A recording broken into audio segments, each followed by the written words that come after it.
Robert Louis Stevenson. Treasure Island. Chapter 20. Silver's Embassy. Sure enough, there were two men just outside the stockade. One was waving a white cloth, and the other was Silver himself, standing calmly beside him. It was still very early, and it was the coldest morning I think I had ever been outside in. The cold went deep into the body. The sky above was bright and clear, and the tops of the trees shone pink in the sunlight. But where Silver and his man stood, everything was still in shadow. They stood knee-deep in a low white mist that had come during the night from the swamp. The cold and the mist together showed that the island was not a healthy place. It was clearly wet and full of fever. "Stay inside, men," said the captain. "This is probably a trick." Then he called out to the pirates. "Who goes there? Stop, or we fire!"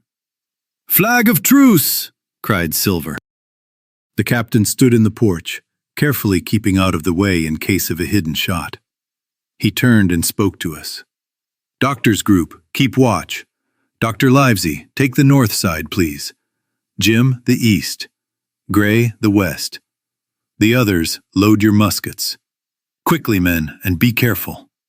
Then he turned again to the mutineers. "And what do you want with your flag of truce?" he called. This time the other man answered. "Captain Silver, sir, wants to come and make terms," he shouted. "Captain Silver? I don't know him. Who is he?" cried the captain.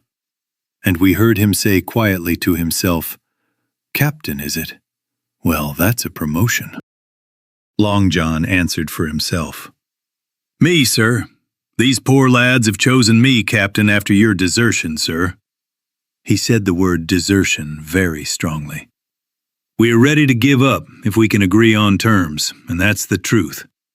All I ask is your word, Captain Smollett, to let me leave this stockade safe and sound, and give me 1 minute to get out of range before a gun is fired." "My man," said Captain Smollett, "I have no wish to talk to you. If you want to speak to me, you can come here, that's all. If there is any treachery, it will be from your side, and God help you." "That's enough, Captain," shouted Long John cheerfully. "Your word is enough. I know a gentleman, and I trust you." We could see the man with the white flag trying to stop Silver. This was not surprising after the captain's hard answer. But Silver laughed loudly and slapped him on the back, as if there was nothing to fear. Then he moved forward to the stockade, threw his crutch over, lifted himself up, and with great strength and skill climbed over the fence and landed safely on the other side. I will admit that I was too busy watching what was happening to do my job as a guard. In fact, I had already left my place at the eastern loophole and moved behind the captain. He was sitting in the doorway, with his elbows on his knees, his head in his hands, and his eyes fixed on the water bubbling out of the old iron kettle in the sand. He was whistling, "Come, lasses and lads." Silver had great difficulty climbing up the hill. Because of the steep slope, the many tree stumps, and the soft sand, he and his crutch were as helpless as a ship that cannot turn. But he kept going, quietly and stubbornly, and at last he reached the captain and greeted him very politely. He was dressed in his best clothes. He wore a large blue coat with many brass buttons, which hung down to his knees, and a fine hat with lace set on the back of his head. "Here you are, my man," said the captain, lifting his head.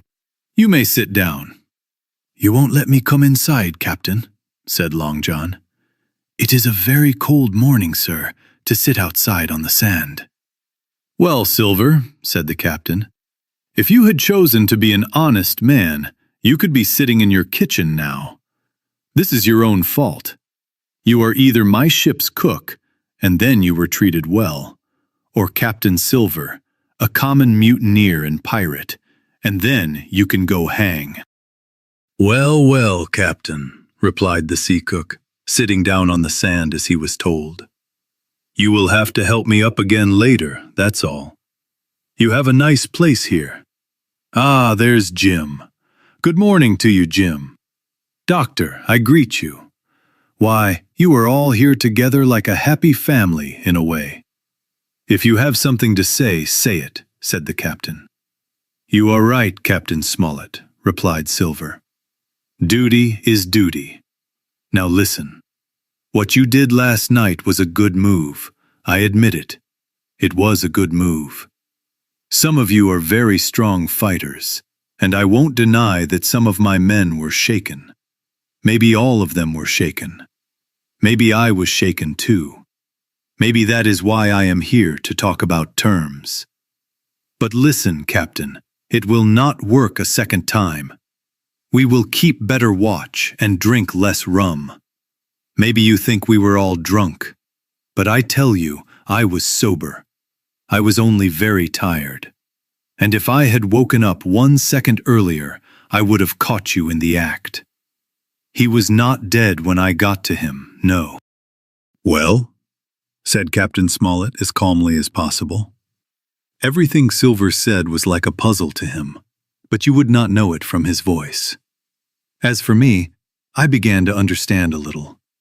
Ben Gunn's last words came back to my mind. I started to think that he had visited the pirates while they were all drunk around their fire. I happily counted that we now had only 14 enemies to deal with. Well, here it is, said Silver. We want that treasure, and we will have it. That is our point. You would like to save your lives, I think, and that is your point. You have a map, don't you? That may be, replied the captain. Oh, well, you do, I know that, said Long John. You don't need to be so rough with me. It doesn't help anything, and you can trust that. What I mean is, we want your map. Now, I never wanted to harm you myself. That won't work with me, my man, said the captain. We know exactly what you wanted to do, and we don't care, because now you can't do it. The captain looked at him calmly and began to fill his pipe. If Abe Gray, Silver began. Stop there, cried Mr. Smollett. Gray told me nothing, and I asked him nothing. And what is more, I would rather see you and him and this whole island blown up before anything else. So now you know my opinion on that. This small burst of anger seemed to calm Silver. He had been getting annoyed before, but now he controlled himself again. Maybe so, he said. I would not say what gentlemen should think is right or not. And since you are going to smoke, Captain, I will do the same. He filled his pipe and lit it. The two men sat quietly smoking for a while. Sometimes they looked at each other, sometimes they fixed their pipes, sometimes they leaned forward to spit. It was almost like watching a play. Now, Silver continued, here is my offer. You give us the map so we can find the treasure, and you stop shooting poor sailors and hitting them while they sleep. Do that, and we will give you a choice. Either you come on board with us after we get the treasure, and I promise, on my honor, to put you safely on land somewhere. Or, if you don't like that, because some of my men are rough and have old problems with you, then you can stay here. We will share food with you equally, and I promise again that the first ship I see, I will send it here to pick you up. Now that is a fair offer. You cannot expect a better one. And I hope, raising his voice, that everyone in this blockhouse hears my words, because what I say to one, I say to all. Captain Smollett stood up and knocked the ashes from his pipe into his hand. Is that all? He asked.